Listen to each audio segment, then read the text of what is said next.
මම මේ විදිහට මගේ MOSFET එක ගහගෙන දිනනවා. මේකට මම මෙන්න මේ විදිහට ඉස්සෙල්ලාම රෙසිස්ටර් එක සම්බන්ධ කරගන්නවා.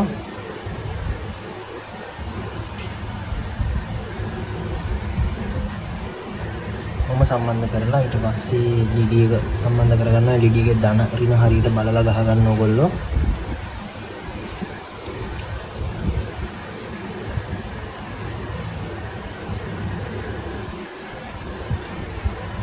ඊට පස්සේ මම මගේ power supply එක අරගෙන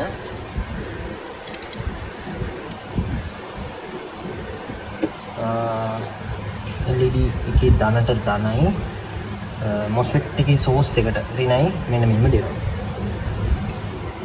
මම දීලා තමයි තියෙන්නේ. ඊළඟට මම මගේ variable resistor එක එහෙම නැත්නම් මගේ potentiometer එක අරගෙන මේව පොඩ්ඩක් සම්බන්ධ කර ගන්නවා.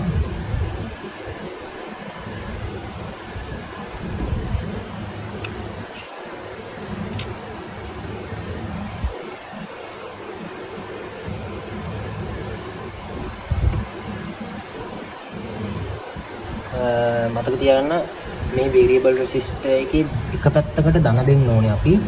ඒ කියන්නේ මේ variable resistor එකේ මේ පැත්තට ධන දුන්නොත් තව මේ පැත්තට ඍණ දෙන්න ඕනේ. එතකොට තමයි අපිට මේක කඩලා ගන්නට වෝල්ටේජ් එක සපයන්න පුළුවන් වෙන්නේ මේ ගේට් එකට.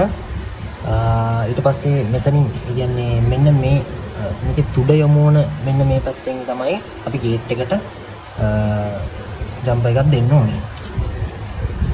මම ඒකට මේ විදිහට ජම්ප් එකක් දෙනවා.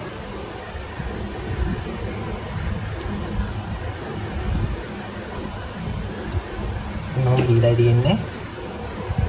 ඊට පස්සේ මේ පොටෙන්ෂියෝමීටර් එකට ඍණ දෙන්නත් ඕනේ. ඒකටම මේ විදිහට දෙනවා. හරි. ඔන්න දැන් මම පායක දුන්නා. අනිත් තව දෙයක් තමයි ඔයගොල්ලෝ මෙතනදී 10k හරි 1 kilo ohm හරි පොටෙන්ෂියෝමීටර් එකක් පාවිච්චි කරන්න.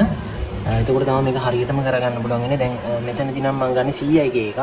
එතකොට අර පොඩ්ඩක් මේකේ brightness එක control කරන්න ටිකක් විතර අමාරුයි.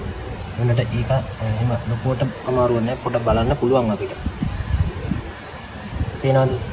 brightness එක control වෙන විදිහ.